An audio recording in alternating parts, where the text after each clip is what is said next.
It's in the screen. Yes, I did, yes. Okay, thank you. Okay, yeah, ahora sí. So yeah, hello everyone. We are starting officially this amazing interview. I will talk, but first I will give the word to Dr. Woskov of Benite Breed, Argentina. Dr. Woskov. Hola, sí, gracias Samantha. En primer lugar, quiero, Ben, agradecerle la disposición inmediata que ha tenido para esta entrevista. Como usted sabe, para nosotros, estoy hablando desde Bahía Blanca, Argentina, donde funciona una filial de la Bnei Brit, y le hablo en nombre de la Bnei Brit Argentina. Como usted sabe, la Bnei Brit es una organización de derechos humanos y reconoce en usted un luchador por la justicia. En nuestro país, la Argentina, en la historia reciente, sufrimos dos cruentos atentados terroristas a la Embajada de Israel y a la AMIA, es decir, a la Asociación Mutual Israelita Argentina, con muchas víctimas, ambos en la ciudad de Buenos Aires, y los autores están impunes. Por ello, su perseverancia, su confianza en la ley, es una guía para todos nosotros. Y lo es más para los abogados y estudiantes de Derecho que hoy se incorporan a este Zoom para conocer su vida, para escuchar sus opiniones y sus consejos. Los que hemos defendido a los perseguidos sabemos muy bien quién es Ben Ferencz.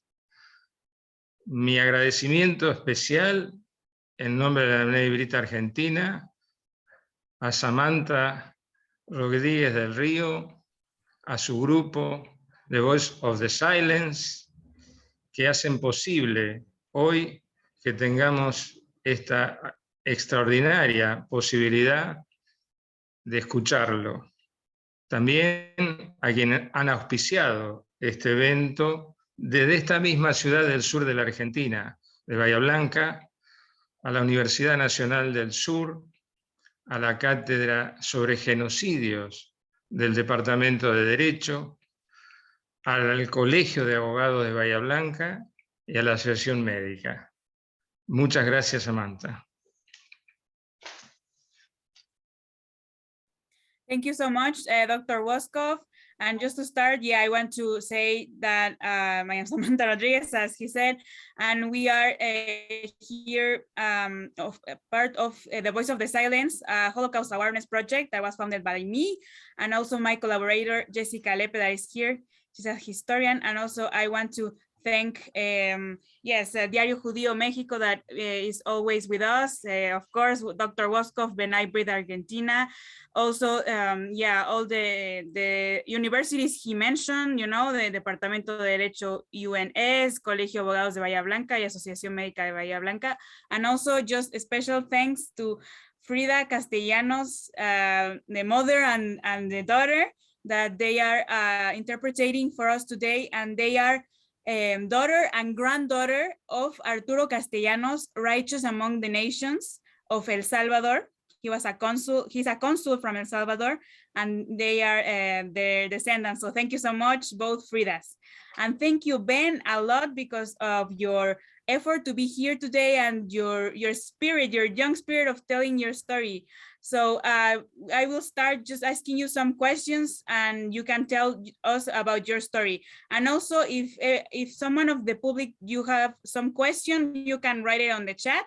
And thank you so much for joining in. Well, at first, Ben, say hello to everyone. How are you today? I'm always fine because I'm going into my 103rd year, and the doctors tell me that I'm in wonderful shape. So I'm always grateful to be able to still talk to you. And I do appreciate all of the sponsors from Argentina and other countries who are eager to hear what I have to say on this important subject of history. So I thank all of you for the opportunity of talking to you, and I'm feeling fine. I hope I'll be as well later on. Thank you so much, Ben. We really admire you, your strength, your spirit, and we want to hear your story. So please tell us at first, where were you born? And how was your childhood and everything when you were young? Well, when I was born, I was young. And I was born in a little village in Transylvania, a country that no longer exists. My sister was born in the same bed in the same place I was a year and a half earlier. You see it on the map, Transylvania. And the reason it doesn't exist because after the First World War, they split it up, part to Hungary and partly to Romania. I came from the area of Cluj, which you see on your map. And since both, I learned immediately that it's not what you call a country that's important. It's how you treat its people. And since both Hungary and Romania were violently anti-Semitic, my parents decided wisely to better try to get out of that whole area and go to the land of promise, which was the United States, where my memory begins. But that's the background we came from. It was poor, there was unemployment, there was persecution. There was not a place where anybody wanted to be if they had a chance to get away. And we have similar problems today. Wow, yes, I think it's terrible that, of course, we know that anti-Semitism has been in all the world for centuries, but yeah, it's terrible that you had to go out from your city, your country, Transylvania, because of that hate, and you had to go to the USA. So tell us, how was to arrive to the USA, to be in New York? How was the life? Well, since I was only 9 months old, I can't recall specifically how the ride was, but I know from talking to my parents that it was in the winter time. It was cold. We slept on the open deck. Only reason we traveled third class was because there was no fourth class. And it was a difficult voyage. And we went past the Statue of Liberty, which had welcomed all people who were fleeing unemployment and persecution. We spent the first night in a Hebrew home for the immigrants. And after that, it was a problem of finding a job. My parents couldn't speak English. They had very little education. They'd never read a book. They had 2 little children with them. And they were lucky when you see a picture of me on the right-hand side with a puffed up face. I was about 5 years old then. And when my father took me to school to have me enrolled, when I was about 6 years old, they said, no, they couldn't take me because I didn't speak English and because I was too small. And they said, come back next year. Well, we came back the next year and it was the same story. I was still too small. I still didn't speak English. But eventually, they took me in the public school system in New York City in an area which was known as Hell's Kitchen. It got its name because it was a high density crime area. You're flashing on a picture of this type of tenement house, which my father was the janitor for 3 of those houses. And we lived in the cellar, and there was not much air there. So my mother would put me up on the stoop, which was 12 steps up to reach the sidewalk. And I would have to sit there guarded by my sister that I didn't run around. And that's where my earliest memory begins. In an area known for its high crime, parents who couldn't speak English, who were working, my father as a janitor for a few houses, and we can take it from there. you don't want me to keep on telling you the whole story. It may take you too long. But would you like me to continue on and tell you Yes, what? please tell us about your education, you know, because you ended up studying in such an important university. So how did you end up there, right? All right, well, I'll carry on. If I'm speaking too long, tell me. If you want me to spread it out, I can spread it out too. I finally was accepted in school. By that time, my parents were divorced. They had married when they had been prearranged by their elders, and it was not a correct choice because they were fighting all the time. They had no money. Life was very difficult. And when they separated, divorced, I was about 6 years old. I went to the public school in Brooklyn where an aunt of mine lived, and she took us in. And I was doing pretty well at school. We moved around very frequently. Finally, when I was in the 8th grade, my teacher, Mrs. Connolly, whose name I still remember, and the principal, Mr. Stanton, whose name I still remember, were called in. My mother came because they were divorced from my father. And the teacher began and saying, you have a very gifted boy here, and he should go to college. Well, my mother hardly spoke much English, and she said to me in Yiddish, what is this, a gifted boy? I didn't know. I never had given any gifts. So neither of us knew what she was talking about. But she eventually explained, but my mother said, how come we afford to go to college?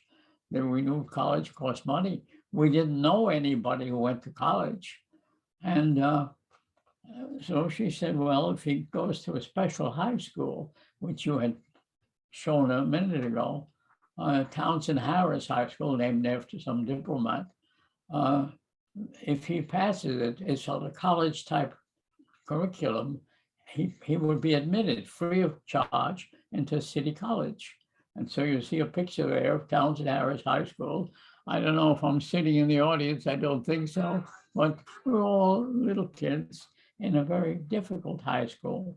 So I immediately flunked in the algebra and in French. And the reason I flunked was I didn't know why I needed algebra with all those funny equations, and I didn't know anybody who spoke French, and I didn't want to speak French. I wanted to speak English. So I had some trouble in school at the earliest days. However, eventually, I fell in love with a French actress, Danielle Derrieux. I was in about 8 years old. And she was showing in a movie house near our house. And I talked into the doorman to let me come in and study French. They would speak in French, but there was a script on the bottom in English. And he was a kind man, and he said, come sit in the back. And she was in love with Charles Boyer. I don't know whether these names will mean anything to you in Argentina, but she was a big actress, and he was a big star. And so I learned to speak French like Charles Boyer. Venez avec moi, chérie, nous allons Gaspard, et tout ça. And I was very good. and so I managed to get through school. And I went to a special high school, Townsend Harris High School, which they also showed. It was the only one of its kind in the United States where it had a tough curriculum, college level. And if you passed Townsend Harris, you would automatically go free of charge to City College. And so that is called what we accepted. We went to City College, where the most important thing I learned was that if you want to pass, you have to study. I never studied. I heard it, and I knew it. But in City College, I soon learned that if you apply yourself, you can pass. If you don't, you won't pass. Well, I got out of the Townsend Harris, went into the City College of New York, where I had decided that I had to decide upon my career. I knew I didn't want to become a crook because everything I saw when I was young was corruption and crookedness. The police were bribed, and I was not allowed to play with other kids who were called the bums. They used me as a mascot. And so my parents were divorced, and I was living in Brooklyn with two cousins my age, our age. My sister was with me. And we went into City College. And while I was still in college, war broke out. Japan attacked the United States at Pearl Harbor. And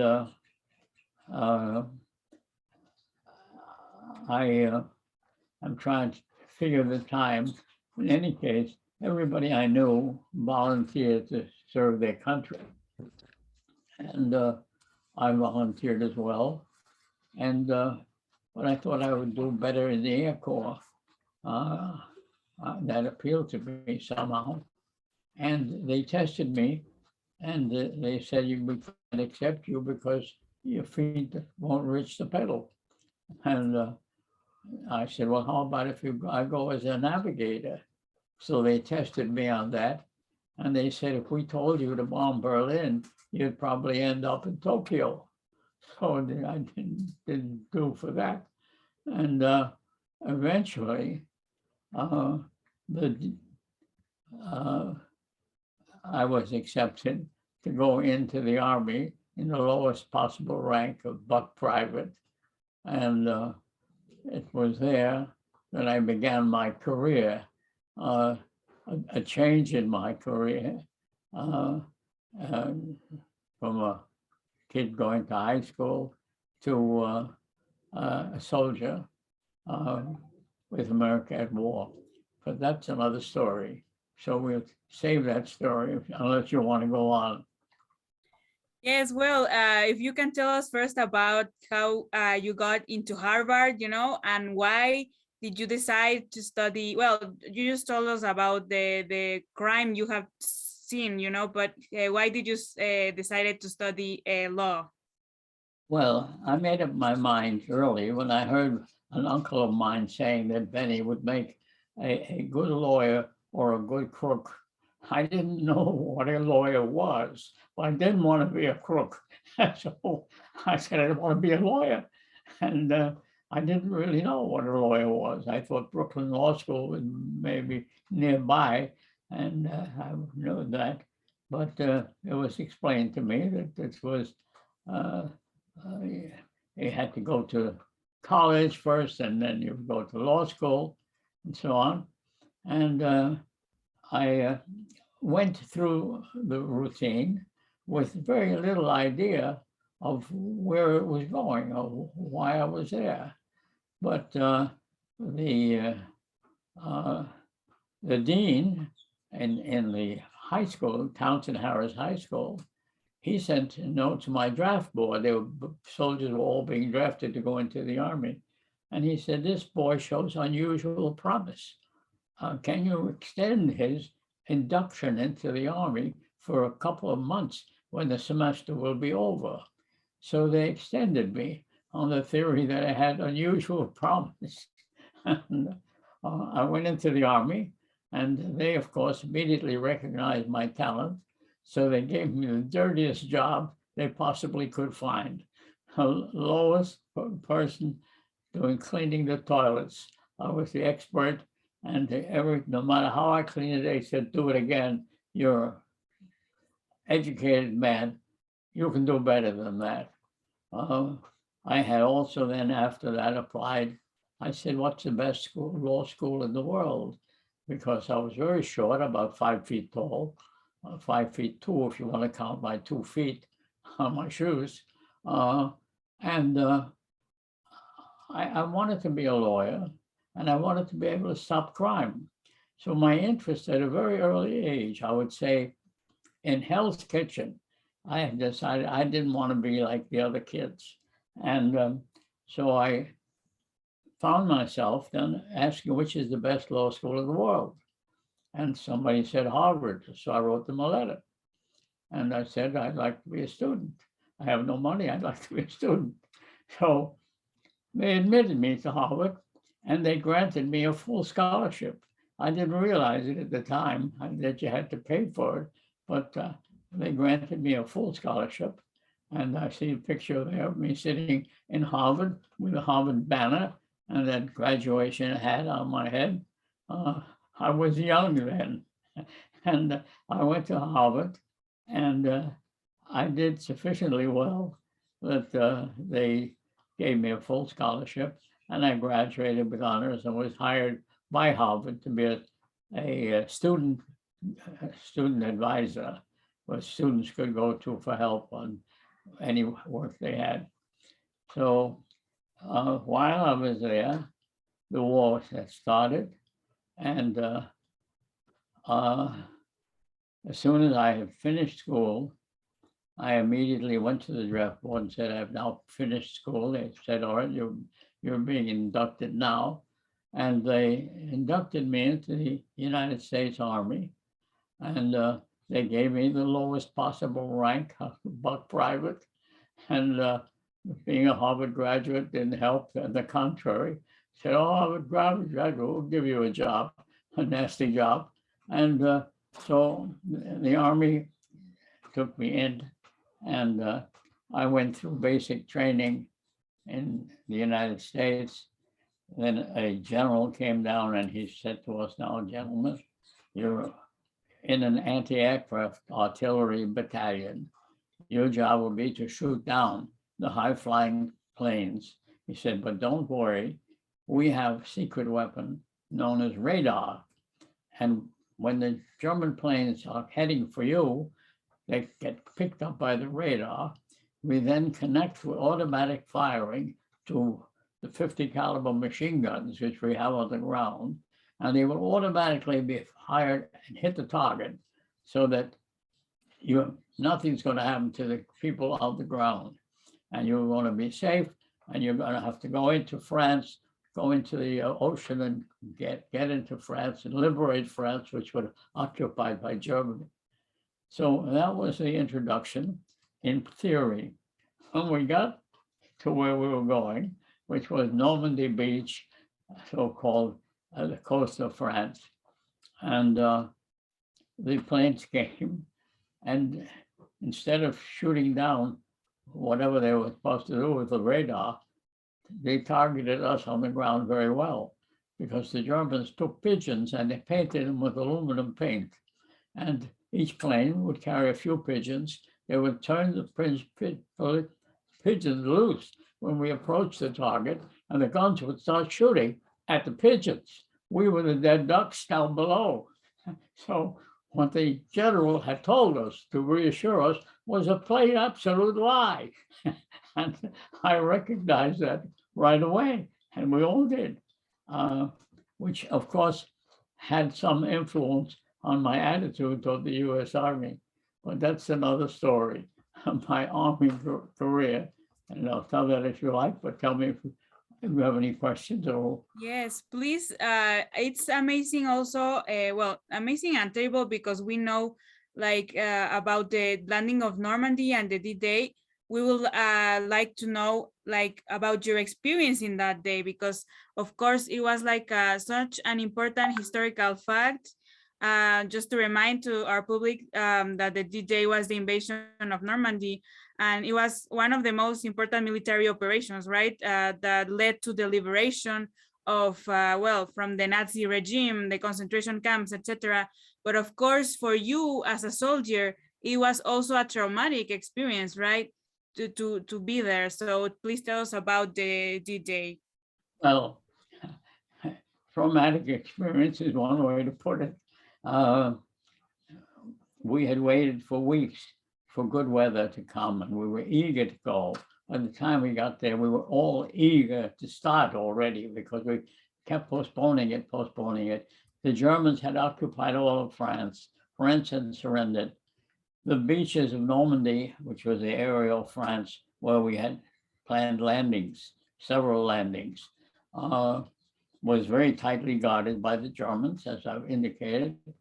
And when the time came, they blew a whistle. Everybody gets into a little speedboat, which were British provided, and we raced onto the beach. Well, when I got there, there were many dead bodies floating in the water, wearing American uniforms, face down in the water. I jumped into the water, came down a plank. For everybody else, the water came up to their ankle. For me, it came up to my knees. But I know I had to go forward. And I did go forward. There I met some of the other soldiers from my outfit, anti-aircraft artillery. They're all stories I've written, books about them. The book on this is, well, I'm not selling books, but it's been recorded. Anybody look at my website, it's free. Everything is free on my website. All the books I've written, I wrote a dozen books. And so it was a very grim affair. When we finally got ashore, the dead bodies were, of course, lying on the ground, on the beach as well. And, well, we broke through the lines and continued on. It was the same as we went forward. It was more and more difficult. The next town I remember going into was, I've skipped the name for the moment, it'll come to me. It was at a crossroad where we had to go through that town in order to go beyond it. And it was explained to us, you're going to take that town. And they called on the Air Force. And the Air Force came and they dropped bombs like rain. You couldn't see the sky. The ground was shaking. We couldn't stand. We had to fall down on the ground.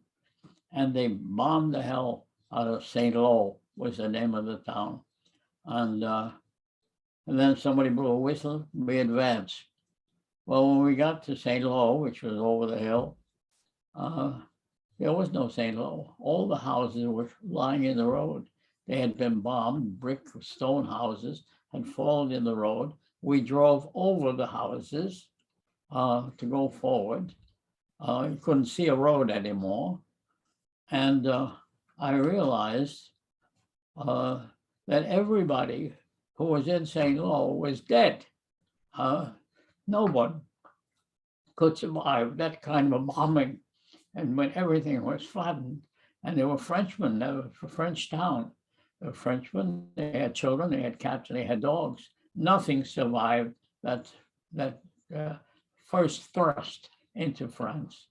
And from there, we went on city after city, similar type of experience.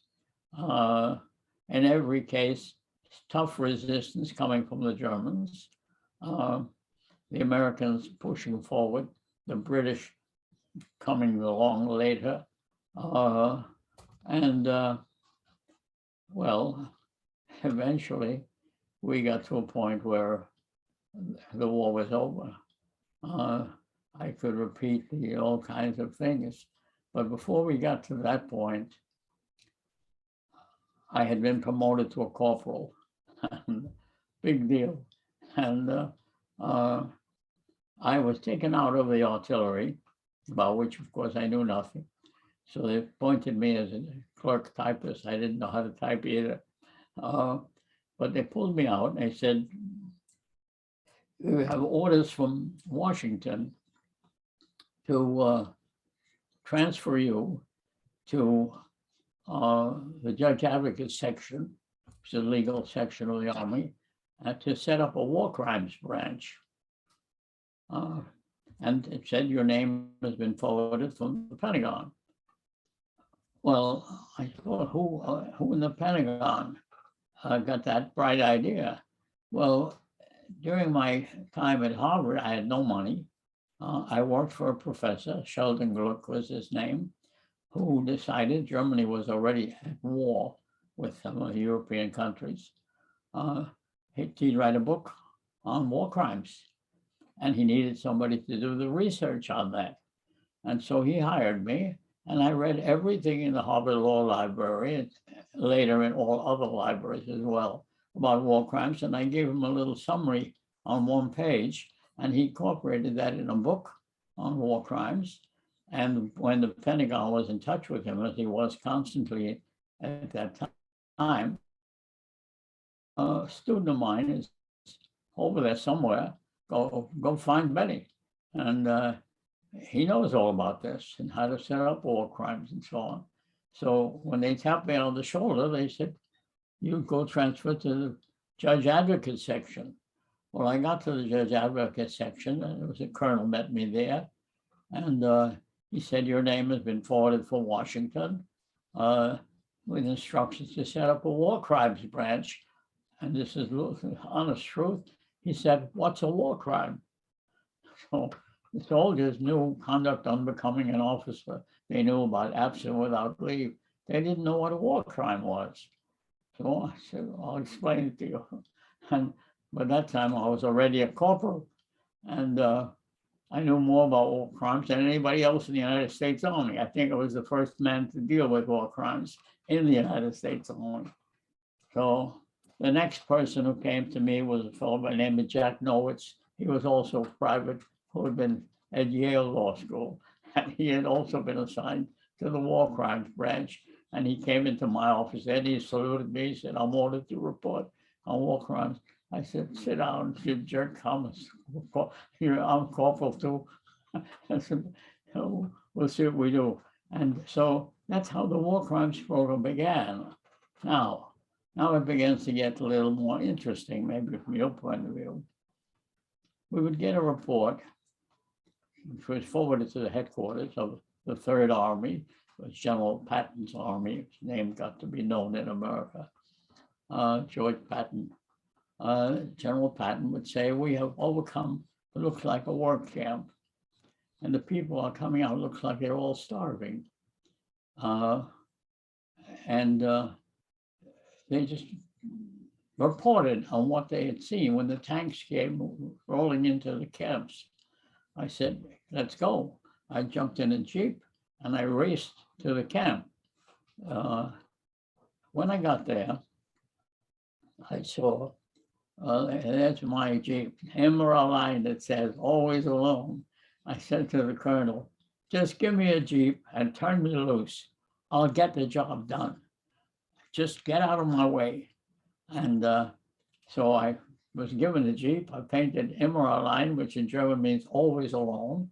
And I think that's one of my buddies on the war crimes group. I'm sure it was. We eventually had 3 more guys. And I raced into the camp. Now, the scene in the camp, and there were many camps, and they were all basically the same. What I saw was first many dead people lying on the ground. Tank battalion would come, but usually the first unit which got there. And people that were still milling around, looking very thin, just looked like they'd been starved. Some people digging in the garbage, big piles of garbage, looking for a piece of bread or something that could end their starvation. The SS in the camp were fleeing out. The Americans were chasing them.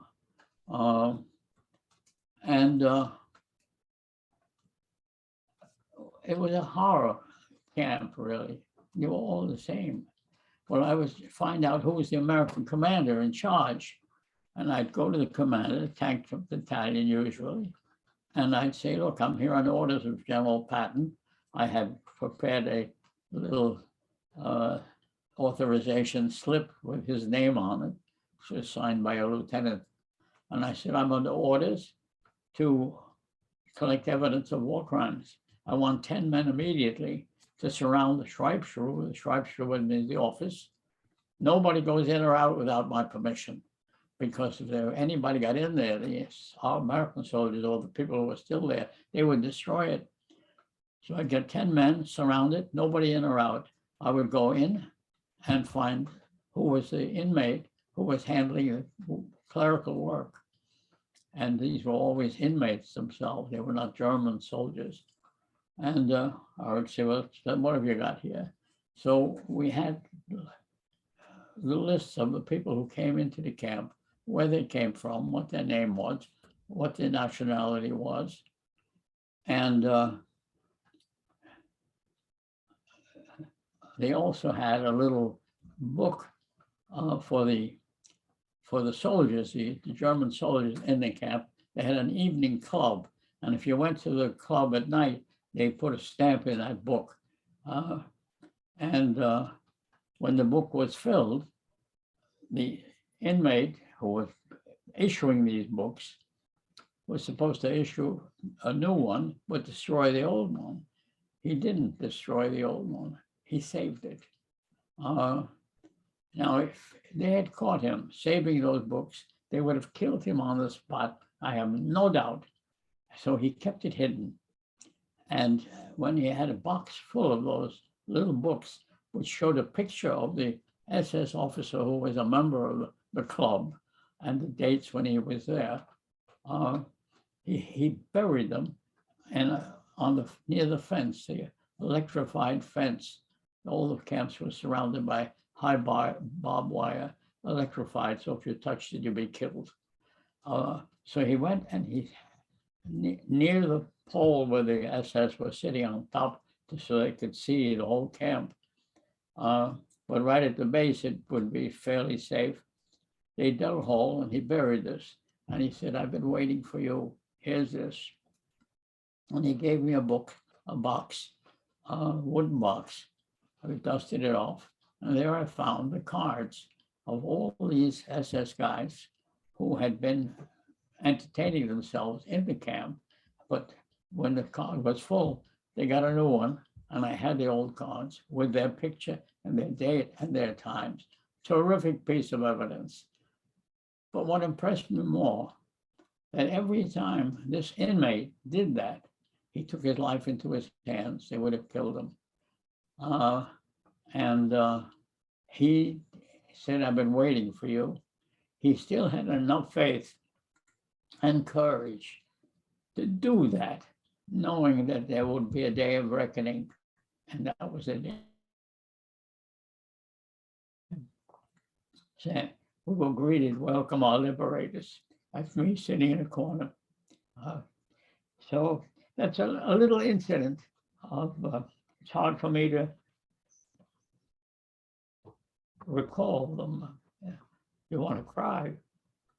But that was my first impressions. And anyway, the camp was liberated. The SS, some of them fled. Some of them were captured, taken prisoner.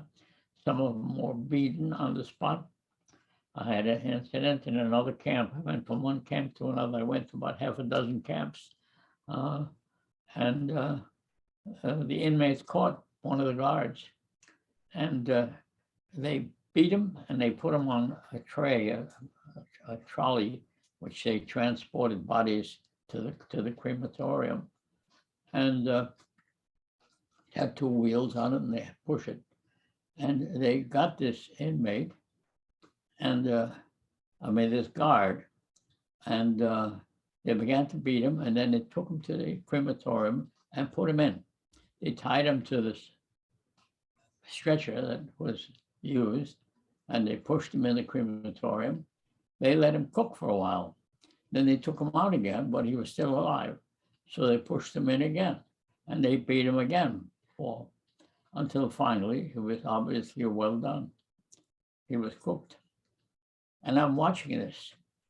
And this turmoil in the camp, of course, various kinds. Some of the SS trying to run away, some of the inmates, some of them were still able to fight. Mostly they were Russian prisoners of war who still had enough strength to undertake that. And I saw the effect of revenge. And it was a horrible thing.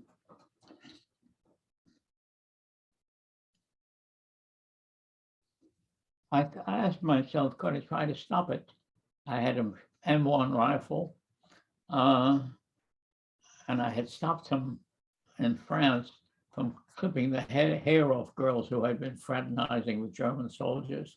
And I had stopped they would do it in the town square. They tie her to a chair, take a clipper and clip all her hair off. And the townspeople would spit on her and slap her in the face. It was a grim thing too. And I just fire a couple of shots into the air. She's under arrest. And I take her and put her in my Jeep and drive off. Say, where do you live? Over there, we'll get out now. And I was able to do that in France in those type of cases. And I thought about, can I try to stop this in the camp? And I had two feelings. One, it wouldn't help because these guys were on a rampage, inmates. And secondly, they might turn on me.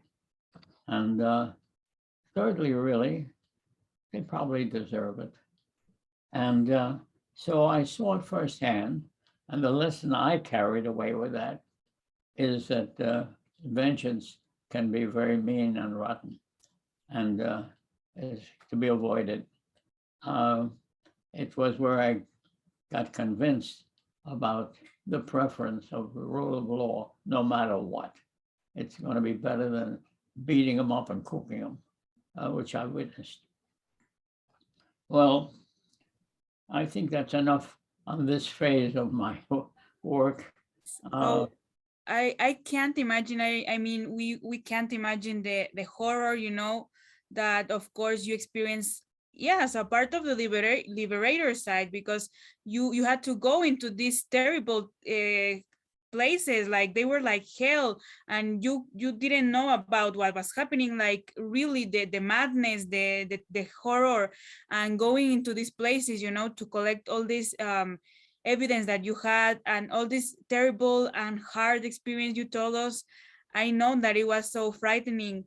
But what I can recall about this is that you're saying something so important, that the revenge is not like the good way, you know. The revenge just causes more terrible stuff. So I mean, your labor was such a difficult labor, but so necessary. Because of that, right now we can have a lot of information, you know, about the Holocaust, and we can say that it happened. So if people deny it, we can say, no, it happened. We have living witnesses that were survivors, or for example, you, that you were the part of the liberators, that you saw everything. So thank you. I know it's so difficult to talk about this, but if you can tell us about now about after the war, you know, what did you do and how did you ended up being part of the trials of Nuremberg? Well, the war was over. I went home together with 10 million other soldiers looking for a job. I had graduated from the Harvard Law School with honors, and I went to the big law firms. They said, how many clients can you bring with you? My clients that I knew had only a tattoo on their arm. They had nothing to bring with me. So I had difficulty finding a job. And one day I got a telegram from the Pentagon saying, dear sir, in all my years in the Army, they never called me sir, but they said, we've come to Washington. We'd like to interview you for a position. So I went to Washington, and there I was introduced. First, I have to explain the setting. The war crime trial, the International Military Tribunal, was set up by the four victorious Allied powers: the United States, France, Russia, and England. The American chief prosecutor, who carried a great deal of the ball and inspirationally, was Justice Robert Jackson, a very admired judge on the American Supreme Court. And those trials had gotten started by the time I got on the scene. And I saw the trials when they were in session. And the United States had concluded that it wasn't enough to just take a sampling of a few of the top leaders, but you ought to give them additional trials, how different groups of people were perverted into doing the most horrible crimes. And so they decided upon 12 different trials, one against the doctors, perform medical experiments on innocent concentration camp victims, ones against the lawyers and judges who sentenced people for political reasons. You had against the industrialists who worked people to death in their camps.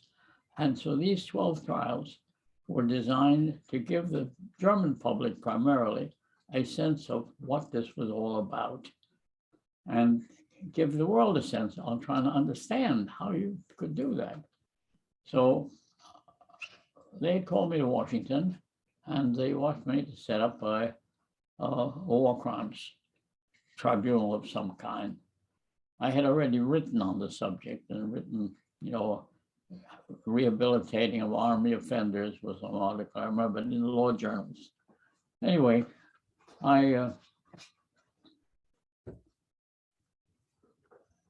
had the problem of how do you set up the trials and who do you try? One of my researchers, I had researchers were assigned to me. I had about 50 researchers. We went into Berlin where these offices were kept of all the different branches of the German hierarchy.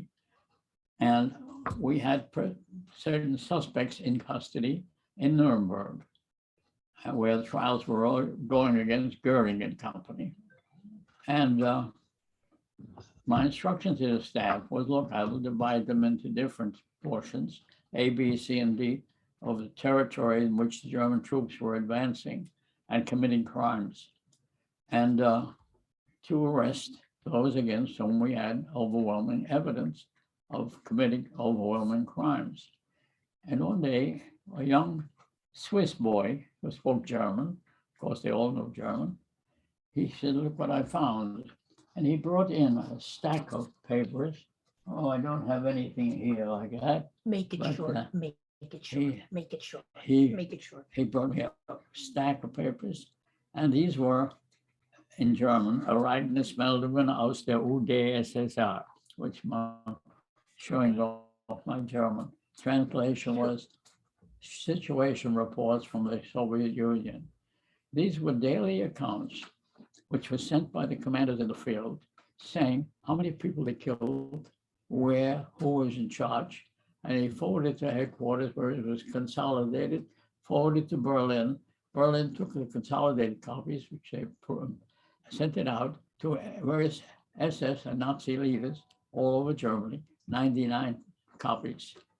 I had the copies, I had the names of the people, I had the evidence of the time and the place, I had the commanding officers who signed the report, all in one big bundle. And I said, this is what we got to put on a special trial for this case.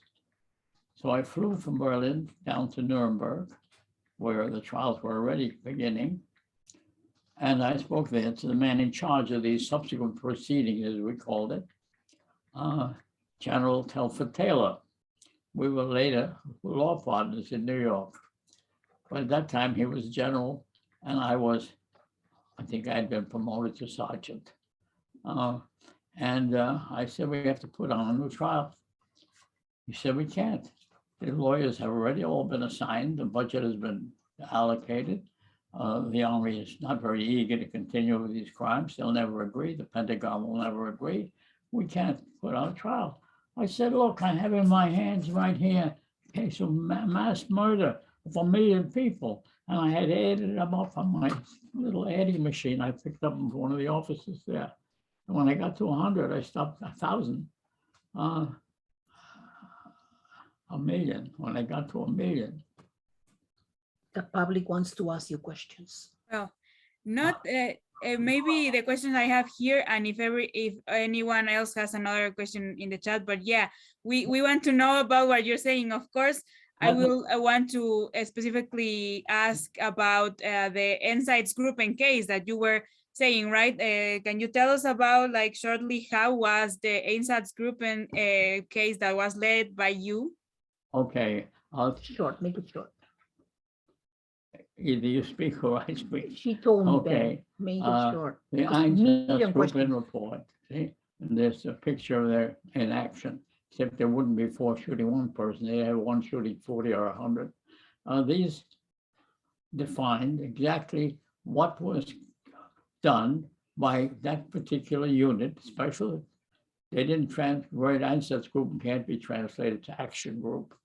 And I total 1 million people murdered that way, mostly Jews. The instruction was kill every Jewish man, woman, and child.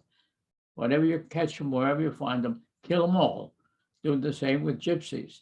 Do the same with some Nazi leaders, some Allied leaders rather. Based on that, I said, look, you have to put these guys on trial. And he said, we can't. I said, you can't let him go. I mean, it's murder. He said, can you do it in addition to your other investigative responsibilities? I said, sure. He said, okay, you do it. So I was appointed the chief prosecutor in what turned out to be the biggest murder trial in human history. I charged 22 defendants. The number was limited because we only had 22 when Hermann Goering was one of the Nazis put on trial, the International Military Tribunal. This is in addition to the International Military Tribunal. And they only had 22 seats for the defendants. So it's a ridiculous reason, but I had to limit it. So I selected people among the Einsatzgruppen who were in captivity, because if they're not in captivity, you've got nothing. And if you have a guy in captivity, but you don't have evidence, you've got nothing. So I had the list of who were in captivity. I had checked them out for what they had been doing and compared it with what they had been reporting. And on that basis, I indicted them. And the opening statement, since you were referring to it, things like a vengeance, I was very specific. I said, vengeance is not our goal, nor do we seek merely a just retribution. The case we present is a plea of humanity to law. What you have there on the film now is I was 27 years old and I was opening the Einsatzgruppen trial.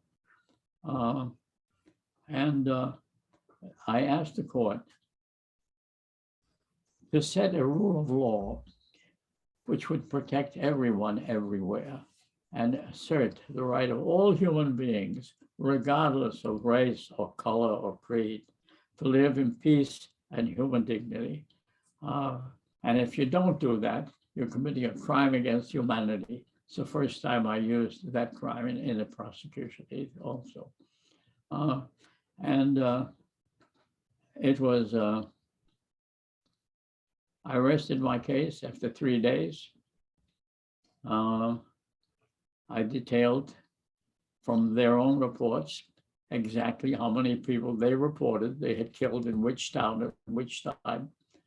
I summed it up by saying the defendants in the dock wrote the blackest page in human history. Death was their tool and life was their toy.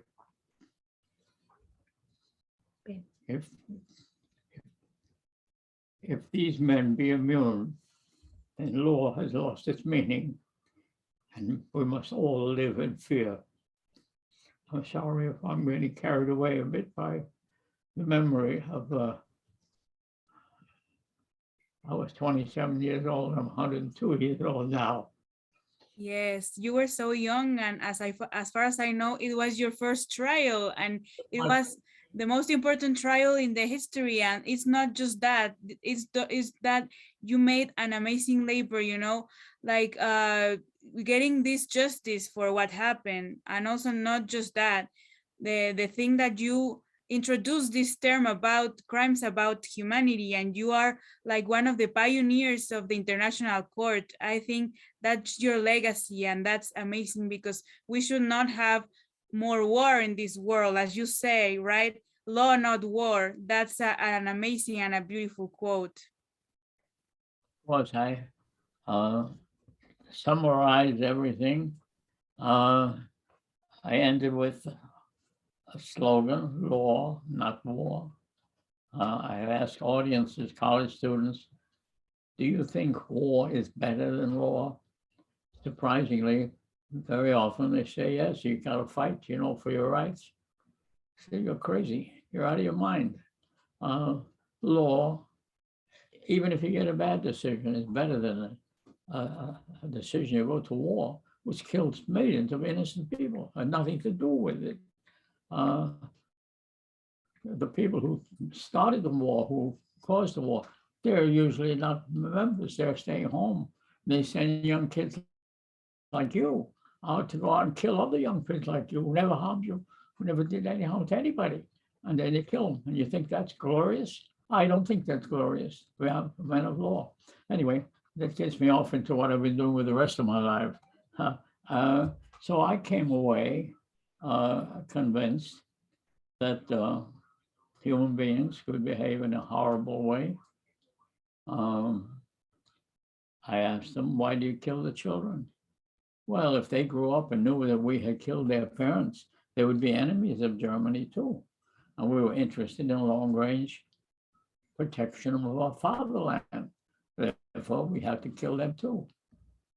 Logical. So, you know, well, why did you kill the gypsies? They played music and so on. Well, you know, nobody trusts the gypsies. They play both sides of the street. So we had to kill all of them too. They had these excuses to justify where they killed 1 million people, according to their reports. Well, it wasn't very persuasive to me. And it was not persuasive either to the 3 American judges who tried the case, led by Justice Michael Masmano, who was the Superior Court of Philadelphia, Pennsylvania. And they were all found guilty, and 13 of them were sentenced to death. I'll pause for a moment to tell you what the courtroom scene looked like and felt like. I had been sitting in the courtroom on a Sunday afternoon, going over my opening statement, trying to prepare it so it stated what I wanted to come out of the trial. And Monday morning it started, and they had been read. First, they had the sentence, the substance of the trial. They were found guilty of various events before the sentencing. The sentencing was left for the next day. And they were all found guilty of that. It had to be. I had all their proof. The best proof is a contemporaneous document written at the time of the crime. You don't need any witnesses, and you got it signed by the guy who's committed the crime. You can't beat that. And I saw that right away as a lawyer. I got A in criminal law. So then came the sentencing. Dead silence in the courtroom. First sentence, the lead defendant. All the defendants selected by me on the basis of their rank and their education. Dr. Otto Ollendorf. I had several double doctor. All of them well-educated, high-ranking guys, general in the SS. He listens. Judge Masmano says, for the crimes of which you have been convicted, this tribunal sentences you to death by hanging. They had earphones on, translated to German. To take the earphones off, bow to the court, put the earphones down on the side, and step back 2 steps. There's an elevator, a small lift, they call it, just about this wide, which goes down to the prison, which is right under the courthouse. They step back, the doors would close, drop them down into hell. That was the end of that. The next one, for the crimes for which you've been committed, this tribunal sends you death by hanging. Next one, death by hanging, death. Dead silence in the courtroom. No applause, no cheers, no nothing. I found it like they were hammering into my head with a hammer. It was customary there for the chief prosecutor of all the subsequent trials to invite his staff to his home for a party after the trial was over. And I had invited my staff I had 3 other attorneys and a lot of researchers, translators and so on. I invited them to come to my home in Nuremberg. We would celebrate the end of the trial. I couldn't go. I went home, went to bed. My head was just pounding. And that's the way the court was. It was absolutely silent. Yes, I know it was like, okay, you were getting justice, but you didn't want to have like those kind of revenge, you know. For you, it was also difficult to hear that they were going to be killed, right? Because that type of justice, well, it depends on the case, and it's difficult to know if killing someone it's justice, you know. It's just kind of controversial. But where you were saying about, we have a question since the other interview I made you that I think it's so interesting. You know, today we are being interpreted, we having simultaneous translation, and in the Nuremberg trials, it was the first time in the world that they had simultaneous translation. So please tell us about something about the simultaneous translation in Nuremberg trials, or how it was. Well, it's true. It was the first time at the original Nuremberg trial and then the 12 subsequent trials that we translated simultaneously, because not the defendants were entitled to know in what language they're being charged. It was primarily done for their benefit, and of course anybody in the audience who needed it. But we had hired translators who heard the testimony, simultaneously would say it in German if the trial were in English, and they had copies of everything. All the evidence which was introduced against them was given to them, I think, weeks in advance, days for sure. So they knew what was coming, and they knew what was being said. If they didn't understand the language, they got it in German as well. And the documents were all in German. And so we had to worry about translating that for our judges more than for the other way around. And so it was a more efficient way. We wanted to be sure to give them a fair trial. Everybody felt that way. I felt the same way too. That seems to have been forgotten in any recent events with war criminals. But the feeling was, give them a fair trial. The Russians said, what do we need a fair trial? They murdered thousands and millions of Russian troops who were prisoners of war, and they did. They killed them all in the wintertime. And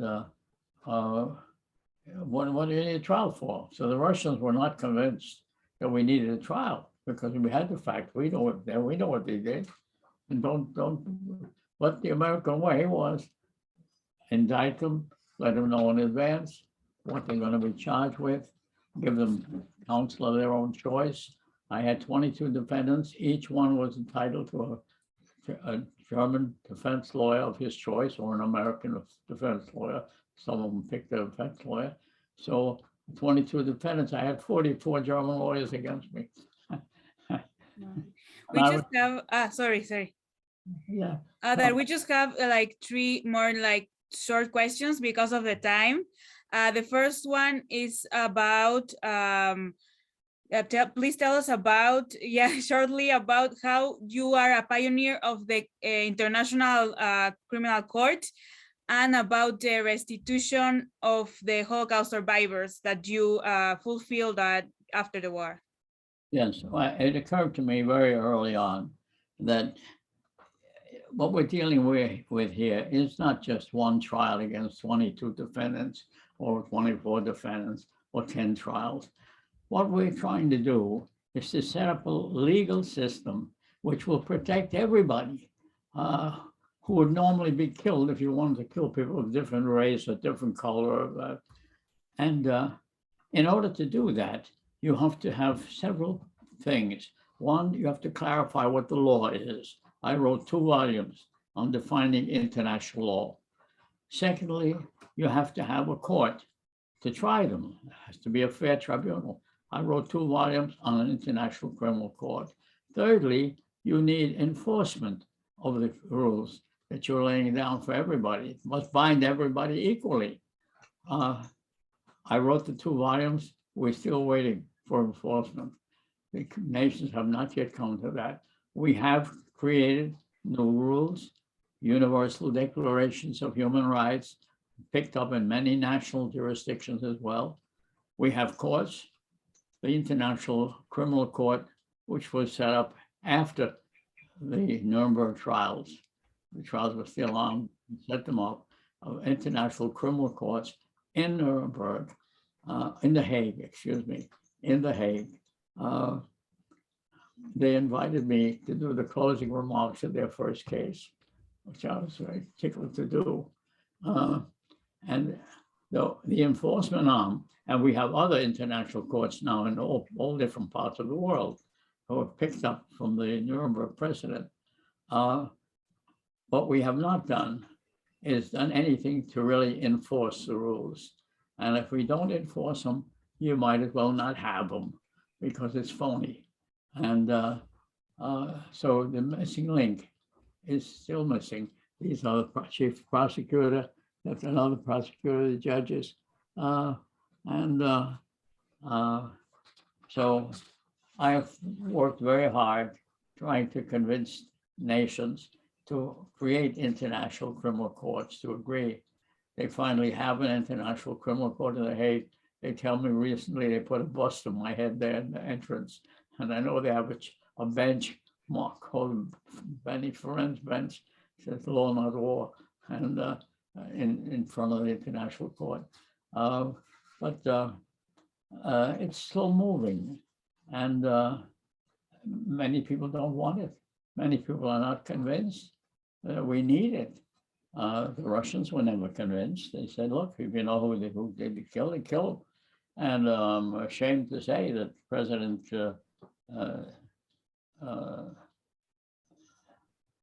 of the United States, Yeah. When he sent his troops to kill a foreign general, saying take him out, because we thought he was connected with the bombing of the Trade Center in New York. And I felt you should give everybody a fair trial, and you don't just tell your troops to go take him out. They took him out and they killed him. I consider that murder. So it's not that easy. And people don't understand it. They're worrying about the expense.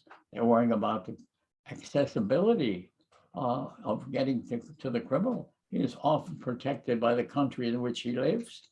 He is often doing the work for the country. He is also a head of state for the country. And they want to go around and kill their adversaries. That's the world in which you live, not me. I'm checking out.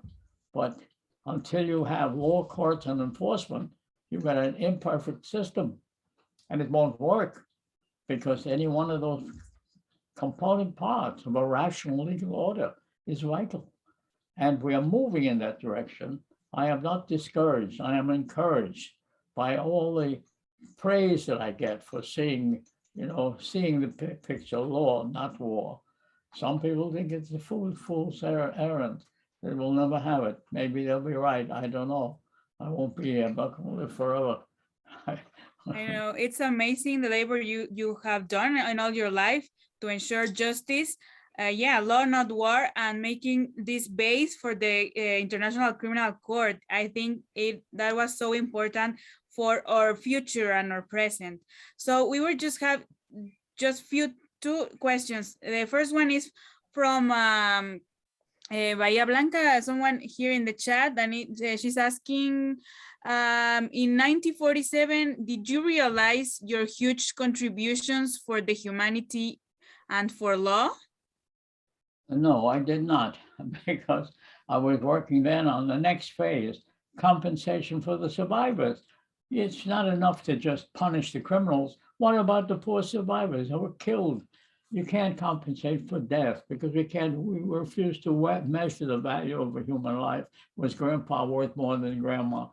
But you have to think of restoring the condition it was for. I learned that the first year at Harvard. If you do harm, you have to apprehend the perpetrator. You must hold him accountable. You must try to repair the injury done. If you can't heal him completely, the least you can do is give him some compensation and enable him to live in his future. And I worked very hard setting that up with offices all around the world, wherever there were Nazi victims, regardless of their race, creed, or color, if they were persecuted and became disabled and lost their jobs and so on, or were working as slave laborers for some of the big German companies, IG Farben and Krupp, Siemens, IG. I wrote a book on that called Less Than Slaves. They were less than slaves. The slaves you tried to keep alive. Here they tried to work them to death. The moment they couldn't work, they sent them over to Auschwitz to be burned. That was the system. And that was a system confirmed to me by Albert Speer, who was the minister, Nazi minister in charge of this, and who spent 20 years in Spandau prison for his participation. So these three different capacities, defining the crime, setting up the courts to try the victims, and adequate punishment or treatment of them. These are the components which we still need to honor, and Nuremberg set the precedent, and it's up to you to carry it forward. Yes, thank you so much. And as you were saying, I think that the restitution part was so important too, because the victims needed to have well, as you said, how can you restitute someone that has lost all his family? It's not possible, but in the possibilities, so the last question is from Eleni Z in the chat, and she's asking, do you feel that Germans and Austrians got away with their crimes? And if yes, was it only because of the Cold War or anti-Semitism in the West played part?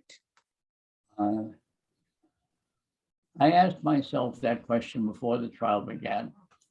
I knew that there were 1,000 men engaged in mass murder every day. Every day, they killed thousands of Jews and gypsies and others. I knew that I could only take 22 because that was the only space in the courtroom. I knew that the rest of them would probably never be tried. I said, is that just? Of course not. The scales of justice require equal justice on all sides. We had no opportunity to have equal justice. I'd still be in Nuremberg prosecuting criminals. The crimes were so enormous that you couldn't possibly, do it within the framework of a normal judicial system. And the result is that thousands of Germans who killed millions of Jews and others got no punish at all. Well, we began. We hope that they will recognize that what they did was not acceptable in a civilized society. I suppose many of them did. Some of them probably did not. That's the best we can do. Yes. You see your goals and work toward them. And if you don't have perfection, try to make it perfect. Yes, exactly. And just for finishing, everyone wants to know, what's your message, like a short message for the young people, and also, for example, the lawyers, the students and the lawyers. What would you finish this meeting with a message? The message for the young people is never give up. We are making real progress. We have created other international criminal courts for other jurisdictions. It's all on my website. It's all free if you want to look at it. My name, then it'll bring you to it. So I refuse to be discouraged. because it's so obviously true that if you have a trial, it's better than sending thousands of young people out to kill other young people they don't even know. It's a horrible system which we developed when we didn't have the capacity to do what we have now. We have a capacity from cyberspace to kill everybody on this planet. I'm talking about you. And I had it from a general with whom I was meeting in St. Petersburg, Russia, at a sort of a peace conference, a graduating class. We were having breakfast together. And I said, what are you up to now, General? He said, I'm working on the cyberspace problem.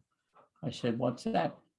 He said, well, you know, and he looked around the restaurant where we were sitting, and he said, you know, we now have the capacity to cut off the electrical grid on planet Earth. I said, no, I didn't know that. Well, how long would you think people would live? He said, well, it depends upon how much water they had. If they had enough water, they probably could survive for about a week. I said, what then? They're all dead. That was several years ago. Otherwise, I couldn't talk about it now. Now articles have been written. But the capacity to kill has advanced. In the good old days, in the American Revolution, all you had was a horse and a bayonet. Then we developed a tank, and then we developed airplanes, and then we developed something else, and nuclear bombs. And we are always learning how to kill more people. What the heck kind of a world is that we're living in? So I challenge the young people, don't buy it, kids, don't buy it. Law, not war. Even if it's a bad decision, it's better than what the war will be like. You look into the cyberspace attack, which I asked this general. I said, well, what are you doing? He said, I'm on my way now to China because they can do the same thing. So can the Russians. I'm sure the Americans had it before. So we have an increasing capacity to kill more and more people like you. Not like me, I beat them to the punch, but like you. What are you going to do about it? Are you going to take it lying down and wait for it to happen? Or are you going to make it clear to all politicians you elect to any office? You are here to serve the people, not to kill them, to serve them so they can live in peace and dignity, which means have a job, be able to send their kids to school, be able to send the old people to a hospital when they need it. That's what we should be concentrating on instead of new weapons to kill more people. So I leave it to you kids. The ball is now in your court. One day the flag will drop from my hand and I say, pick it up and run with it. If you can't run, walk. If you can't walk, crawl. But don't let it go on the way it is now. Change it. It's up to you. Thank you. Thank you so much, Ben, for that powerful message. I think that message inspires all young people, adult people, lawyers, everyone to make a better world. And thank you so much. We learned a lot from you. It's amazing that you have more than 100 years and you are with this spirit and with this willing to teach people, you know, and inspire us to create this world, a peaceful world. Thank you so much. And just before, just before leaving, I would like to read again. I think I already gave you this poem, but I want for everyone to know, to read this poem I wrote for you, inspired in your quote, law not war, so we can finish this meeting with this. And also don't go because we're going to take a group picture of this interview. Okay, so I will read it. Law not war. His life was like a war, escaping from his country. His destiny was law, and to set the world free. Ben persecuted the evil, encouraging all of us to apply the law, not war, to do good and never give up. Thank you so much, Ben. Thank you, really. Very good summary, very good summary. And you'll be happy to know that just last week, Bill was introduced in the Congress to give me a a U.S. Congressional Gold Medal for the work I've done. It still has to pass through both houses of the Congress. You will get it. But they tell me that it's coming very soon. The Harvard Well, Law. that's amazing. No 1 million, Congratulations. matter 2. Beg pardon? I didn't hear that. Congratulations, Ben. Your labor has been amazing and you deserve the world, you know. So yeah, thank you so much for sharing with us your experience. We want to take a picture, so if everyone can turn on your cameras, it will be amazing, so you can be in this picture of the meeting. What do you want? Just no. Watch the camera, Ben. Oh, I see, That's I it. see. No. Yeah, watch the camera. That's it. Okay. That's it. Okay, I'm just waiting a minute. Everyone is turning on the camera. Okay, I will ask you right now that if you please don't send messages right now in the chat because I am going to take the picture, you know. Okay, so I will take the picture. Just wait me. Okay. 1, 2, 3. Another one because we have a lot of people here. Okay. 1. Wait a minute. It's charging. 1, 2, and 3. And the last one. 1, 2, 3. Okay. Thank you so much for turning on your cameras. Okay, I don't know if Dr. Woskov wants to say something.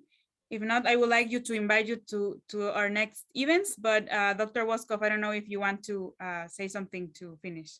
And you send me a copy of your film so that I can. Of course, yeah, I will send it to Caldora. Yeah, I'll send it to you. Solo agradecerle a todos ustedes y particularmente una vez más a Ben por sus palabras que nos dejan un camino a recorrer. Muchas gracias.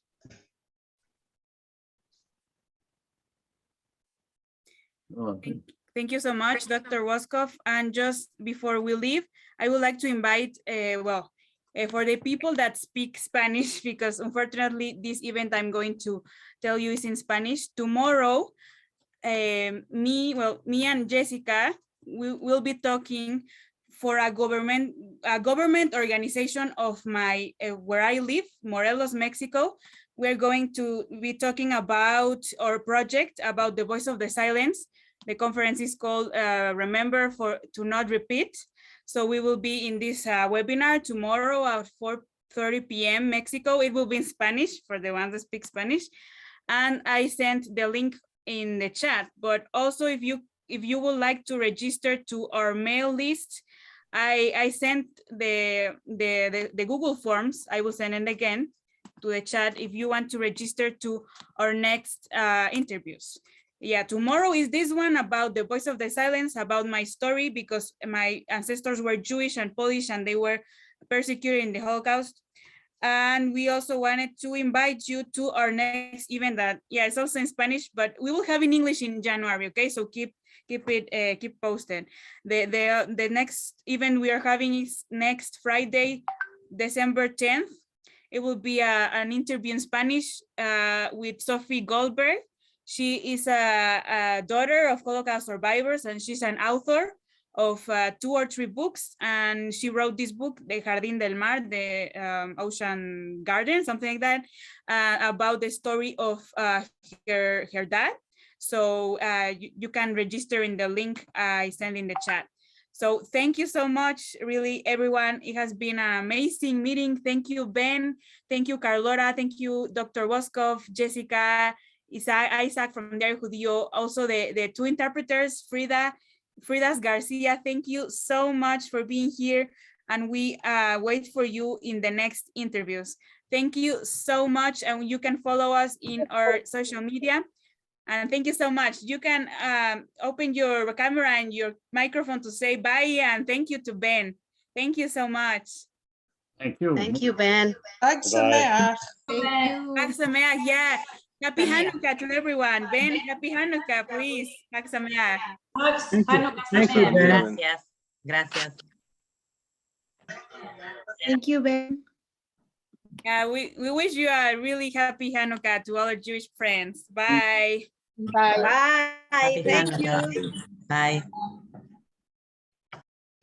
The transcript will be available at the address in the recording at the address in the chat that you gave. Yes, in the chat? the re- Okay, The recording is on our Facebook page. I will send right now that is the link of the broadcast in Facebook. okay. It's in And it will English. be also available in Diario Judío and in YouTube. Nice to see you, Franco, also there. Thank you so much. Bye-bye. Bye. Thank you. Bye. Jesse, can you stop the record?